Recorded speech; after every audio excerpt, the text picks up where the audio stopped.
Hello, everybody, and welcome back to the Data Playbook. Today's fantasy day, so we have our waivers tonight. I want to try to just go back through the injury reports again. I don't have the utility that's going to be able to do that anymore. It looks like it's disconnected, so I'm not going to be able to bring up an old injury report the way it used to kind of in this format. So right now I'm just working with CBS Sports. I'm just going to kind of go through um, what we have in each team, or really we should look at daily. So we'll go through this, but I also want to bring up the fantasy panel. I'm not sure if I went through that last time, but I had some interesting information that we can go through. So let's take a look. So now we can look at each individual week, the highest scorer in, or the ranking of scorings really actually, because it's ranked based on fantasy points in a non PPR format. But we can see every single week now individually. So Allen was the top scorer of all time so far this season, getting 38.8 points in week one. Goff had a nice game this last week with 34 points. You get to see a little bit of how it's broken down if you really want to see all-time scores and which weeks it happened in. You could then go investigate and look at each, team and see what happened maybe for more information. And maybe we'll do that in the future. For now, I also have the season set up and I have averages for the season. So these are the top fantasy points ranked again by non-PPR format.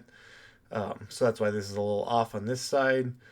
But this will give you the average. But this gives you now average per game that they've played. There's only been 2 games. I also plan on adding a min and a max of which games, so their biggest boom or their biggest bust, to see kind of the largest distance and then maybe even a standard deviation. But since there's only been 2 games, there's really not enough data to show all of that, or it doesn't really matter yet. But here we are so far. Maybe some of this is useful. You can kind of see that you have quite a few of your quarterbacks up here as your top scorers, and then some of them running backs mixed in. And let's see, it's Neighbors who's the top wide receiver here. Top running back is James Cook. So then I can go through and I can sort these by position, and we can obviously see individual weeks as well. So if we want to see just week one, I'm not sure if I showed this, but this is what week one looked like for your top scorers all across the board. You can search by just quarterbacks, or we could look at just running backs, which do drop off pretty quickly. So you only have about your top 40 maybe that are really scoring any points at all. And then we could take a quick look at week two just for fun. Maybe the quarterbacks, maybe the wide receivers.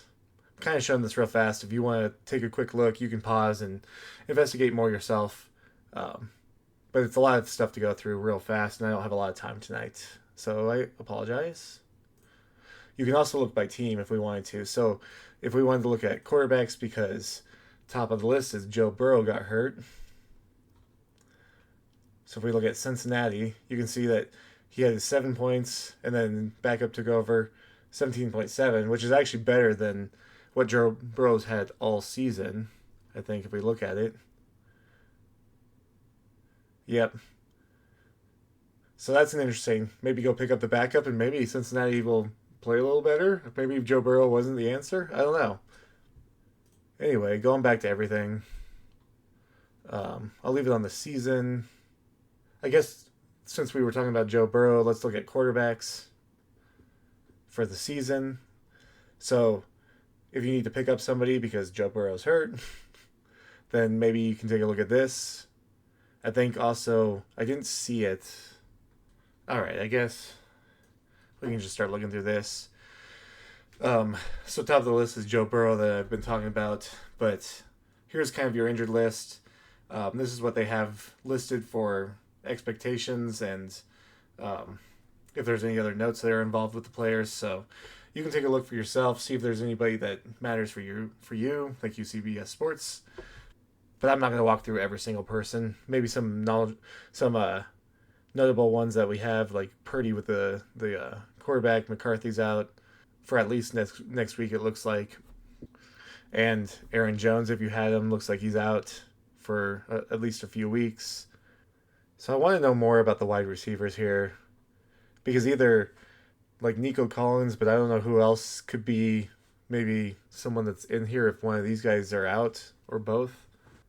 Let's see if we can learn a little bit more about the wide receivers. So I bring up, let's see, Houston's panel. Look at the roster. All right, and bring up the roster. It's a lot of information. Look at the wide receivers. Should be a better way to cut this down. But looking at it, this guy doesn't have a birthday. Huh. Nico, this is our big receiver right here, right? So it already has Kirk and Barrios as inactive. I don't know if they're meaningful players. I haven't watched Houston that much. Watson, right? I can't remember. So anyway, if this is useful, maybe if you need to pick somebody up as a backup just in case, or if you want to try to play that game. I don't know who they play exactly yet, so I'd look into that too before you try to pick somebody up. But that's kind of what I want to do with this more is look into it and see if there's something out there that we can find that nobody else would have. Nobody else has the idea to get. I think maybe Atlanta is interesting with their wide receivers, but you have a couple that are more well liked than anybody else. So, but they might not be there since they have London and Pitts, which I watched that game, and he does favor those a little bit more than some of the other receivers. Isaiah Likely, maybe if he's out, that helps Mark Andrews. Might get Worthy back. Seems like that's some of the most notable ones. Let's see if there's anything else real fast.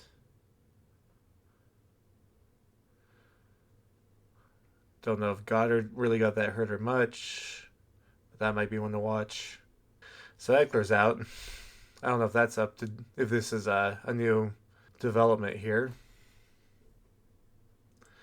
And Jaden Daniels being questionable, so. Oh, here's Fields. So yeah, you'll have to see if you need to do something about Fields. Follow that. Maybe make sure you have a backup just in case. And you have Jaden Reed out until week 9, it looks like. So that's that might hurt some people. So going back to the fantasy panel, if people need something, kind of just have this up here listed in case you want to take a look. I'll go through our top running backs.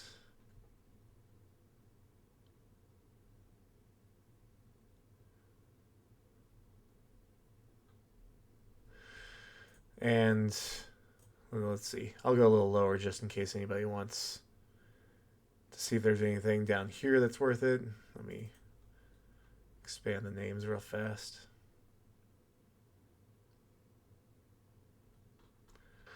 And let's look at their wide receivers.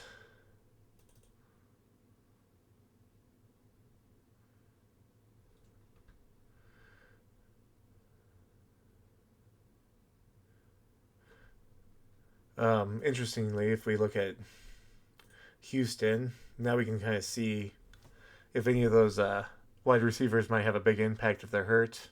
So it looks like these are kind of your top ones anyway. I don't think those receivers have much of an impact. Kirk and Barrios, yeah, they're like inactive anyway. And just looking down at some more in case you need anything down here that might help. There's some like, even if you get like a 6 or need a 7 sometimes if you're in a PPR, some of these might just be able to help get you through the finish line. So last thing to note is that I did get LA working again, so we can finally see the stats from LA. We can see everything too if we want for the whole team here, but I'm not going to go one by one by teams because that's just a lot of information unless you want to see something specific, or maybe you guys do want me to do that, but it would just be a bunch of snapshots real fast and you could pause and look at them. But yeah, LA's working again, so that's great. And we can see it here too. And there you go too, with the whole team panel, which might look a little different because I'm changing up how these are organized a little bit. I'm going to add some more down here. Try to do everything kind of in one panel and do averages season wide and last week sort of information all in one panel here. So with all that, let me know if you like this. Subscribe if you want to see more, and leave a comment down below to let me know what I can do better and what else you might want to see, how else I can improve this tool. Thank you for watching. I'll see you next time.